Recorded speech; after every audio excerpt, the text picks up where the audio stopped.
Hello and welcome. In our last two lessons, we covered general information about servo motors and discussed how to select the appropriate servo motor. In this tutorial, we will continue our explanation with a hands-on approach, aiming to understand how we can actively use a servo motor in our projects. There is an important aspect we need to check before using a servo motor. The library required for using servo motors is already pre-installed in the Arduino interface. If you wish, you can update the library to the latest version. To do this, we go to the Sketch section and select Manage Libraries from the menu. Keeping your libraries updated ensures compatibility with new Arduino features and enhances functionality. Then, in the pop-up window, we can update or install the libraries as needed.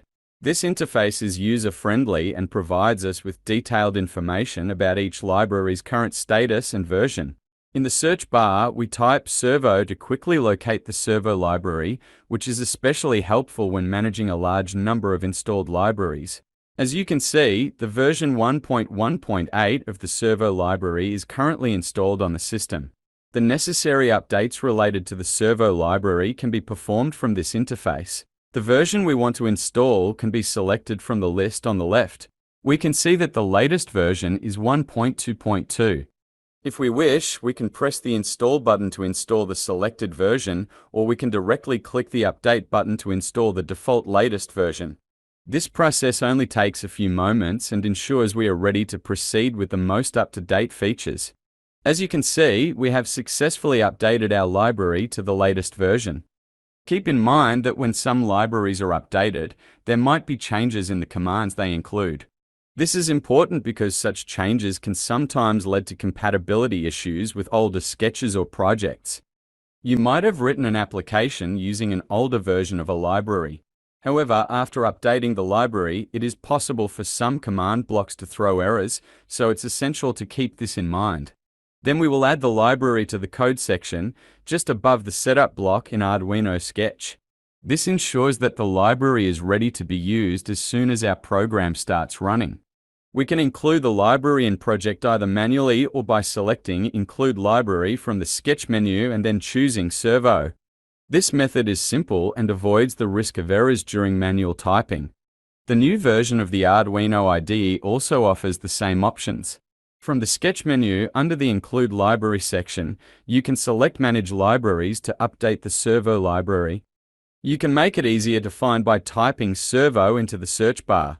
We can see that the updates made in the previous version are also effective here.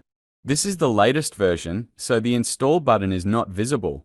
Likewise, when we select Servo under the Include Library section in the Sketch menu, we can see that the Servo library is added to the code area. Next, we will control our servo motors using other parameters. First, we will start by learning the commands to control a servo motor through the Tinkercad simulation application, and later, we will apply them in a simple example on a physical setup. On the screen, there is an Arduino Uno circuit along with a servo motor. This servo motor has orange, red, and brown wires. Each of these wires will serve a specific purpose in connecting the servo motor to the Arduino board. The orange wire indicates the connection to the PWM-enabled pin that we will use to control the servo motor. We mentioned that the PWM-enabled pins on the Arduino Uno board are pins 3, 5, 6, 9, 10, and 11. These pins allow us to send a digital signal with varying pulse widths, controlling the speed and position of the motor. We will control the angular movements of the servo motors through PWM connections. We are connecting the servo motor through pin 3, where the orange wire is connected. The wiring arrangement here may vary in different servo motors. The orange wire can be on the right, and the brown wire can be on the left. The key thing to note here is that the orange wire always indicates the line that will connect to the PWM-enabled pin. The red wire indicates the line where the 5 volts power supply will be connected, and the brown wire indicates the line where the ground connection will be made. We will connect the 5 volts power line from the Arduino to the section where the red wire is located. This provides the necessary power for the servo motor to operate. Finally, we will move the ground wire to the brown servo motor connection, completing our wiring setup. With all the connections in place, the servo motor is ready to be controlled by the Arduino. Next, we will control the servo motor with a simple code. Before we begin writing the commands, we first need to include the library in our project. This will allow us to use the built-in functions for controlling the servo motor without having to write complex code from scratch. To do this, we go to the top of the setup block and write the word include along with the hash symbol. We then write the name of the library that the servo motor will use between the angle brackets. Libraries used in Arduino are typically defined with the .h extension, which is short for header. Before moving on to the setup block, we need to define a new servo object to control the motor. This object will represent the servo motor in the program, allowing us to call functions to control its position. We write the word servo, and we provide a name to our servo object by placing it after a space character. We can assign the name servo motor 1 to our servo motor, ensuring it adheres to proper variable naming conventions. If we plan to use multiple servo motors in our project, we will need to continue naming them sequentially, such as servo motor 1, servo motor 2, and so forth. After completing the definition of the servo motor object, we move on to the setup block, where we need to specify the attach command to initialize control for the servo motor. First, we write the name of our servo motor object, and we write the dot operator followed by attach command. Attach command tells the Arduino which pin the servo motor is connected to. Inside the parentheses, we specify which PWM-enabled pin is connected to the servo motor. Since we've connected the servo motor to digital pin 3, we define pin 3. Next, we move to the loop block, which is the main part of our program, where we write the commands to control the servo motor's movements. We write the name of our servo object, followed by .write to specify the movement command. With the write command, we specify the angle at which we want the servo motor to position itself by placing the angle inside the parentheses. First, we want the servo motor to move to the 0-degree position. After that, we introduce a delay. Using the delay function, we set the motor to wait for 1500 milliseconds or 1.5 seconds at this angle. This delay is important to give the servo motor enough time to reach the designated position before the next command is executed. If we skip the delay, the motor may not have enough time to complete its movement. After that, we copy this command block and modify the angles to make the servo motor move to different positions. After 1.5 seconds, we want the servo motor to move to a 45-degree angle. Then, we proceed to move the servo motor to a 90-degree position. Afterward, we set the servo motor to move to a 135-degree angle, followed by positioning it at 180 degrees. As a result, the servo motor will position itself sequentially at 0, 45, 90, 135, and 180 degrees. Now, let's take a moment to discuss the SG90 micro servo motor that we are using in this project. This particular servo motor is highly popular among hobbyists and professionals alike, as it offers reliable performance for small-scale projects. The SG90 servo motor is capable of moving within a range of 0 to 180 degrees, which makes it versatile for various applications. Next, we start the simulation and observe the operation of the servo motor to ensure everything is working as expected. During the simulation, we encountered an error. Let's take a closer look to identify the issue. The issue lies in the way we have written the library name. Let's modify it by capitalizing the letter S in the library name. With this correction, the program should now compile and run without issues. The servo motor sequentially moves to 0, 45, 90, 135, 180 degrees, and then returns to the 0-degree position.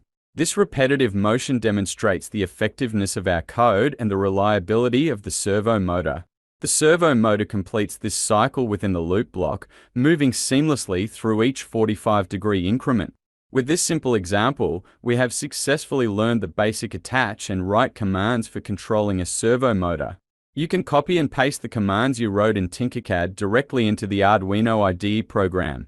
At this stage, we will physically test the project. Since we already explained the codes in the Tinkercad section, we will not repeat the explanation. After that, we navigate to the Tools menu and select the appropriate port for our Arduino board.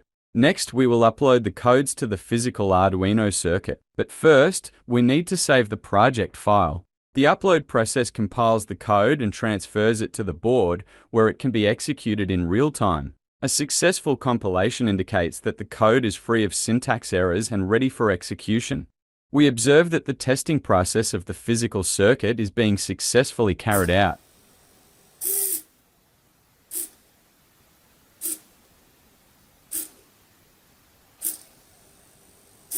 To ensure that the servo motor receives the necessary current and to prevent damage to the Arduino Uno board, we use a DC adapter to power the system. Using a dedicated power source for components like servo motors is a best practice in electronics projects. In future projects, where we will likely use multiple servo motors, it will become increasingly important to rely on an external power source. During the testing phase of our circuit, we disconnect the adapter from the Arduino Uno board and observe how the motor behaves under this condition. As you can see, the voltage and current provided solely through the USB connection are insufficient for the motor to operate efficiently. Therefore, it becomes essential to use either an external power source or an adapter. This is especially important when using multiple servo motors, as they collectively demand more power than a single motor. Once we reconnect the adapter, SG90 micro servo motor resumes operating normally and efficiently. It is not advisable to use any Arduino board as a power source or treat it like an adapter. For this reason, attempting to power any device, especially motors, directly from the Arduino board can lead to damage to the board. In general, the digital pins of Arduino boards can provide a maximum current of only 40 milliamps, which is sufficient to power just about 3 LEDs. And the total current limit from Arduino's digital pins is generally 200 milliamps, even if you are using multiple pins. It is also important to note that the 5-volt output of the Arduino board can supply a maximum current of 500 milliamps. Considering that a portion of this current is consumed by the Arduino board itself, the remaining current available for other components is very limited, and this should not be overlooked when designing projects. Being aware of this limitation can help prevent issues such as insufficient power supply, overheating, or damage to the components in your project. For this reason, when working with motors and other components that require high energy, it is essential to rely on an external power source for additional support. In this lesson within the Arduino training series, we carried out a simple example to demonstrate the usage of the SG90 micro servo motor. Our lessons and projects involving motors that can be integrated into Arduino applications will continue in future sessions.